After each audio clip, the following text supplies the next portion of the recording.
ગુજરાતમાં હાલમાં જે પરિસ્થિતિ પેદા થઈ છે, આટલા વર્ષોથી ભાજપની સરકાર છે, છતાં કાયદો અને વ્યવસ્થા જે ખાડે ગઈ છે, એમાં દિવસે ને દિવસે દુષ્કર્મના બનાવો એટલા બની રહ્યા છે.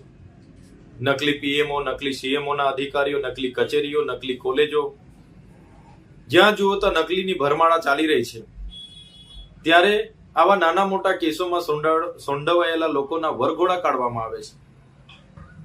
પાયલબેનનો જે વરઘોડો કાઢવામાં આવ્યો, એમાં સમગ્ર જનતામાં આક્રોશ છે. ત્યારે પોતે લાજવાની જગ્યાએ ગાજનારી આ ગુજરાતની ભાજપની સરકાર, એમની પોલીસ, જ્યારે આ દીકરીને ન્યાય નથી અપાવી શકતા, ત્યારે અમારા સાથી ગોપાલભાઈ ઇટાલિયાએ આજે જાહેર મંચ પરથી પોતાની વ્યથા ઠાલવીને પોતાના અંદરમાં રહેલો આક્રોશ એમણે ઠાલવ્યો છે.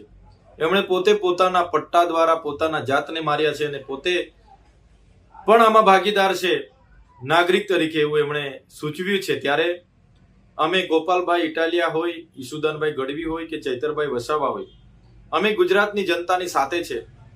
આવનારા દિવસોમાં પણ જ્યાં પણ કોઈની સાથે અન્યાય થશે, અમે એમની પડખે ઉભા રહીશું, એમને ન્યાય આપવાનું કામ કરીશું. અમારા ગુજરાતી જનતાને જગાડવાના અવિરત પ્રયાસો અમારા ચાલુ હશે.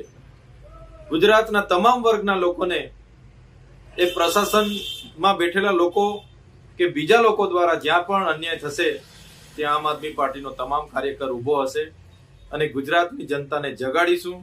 અને આવનારા દિવસોમાં બધા એક થઈને તમામ વર્ગને ન્યાય આપવાનું કામ આમ આદમી પાર્ટીના કાર્યકર તરીકે અમે કરતા રહીશું.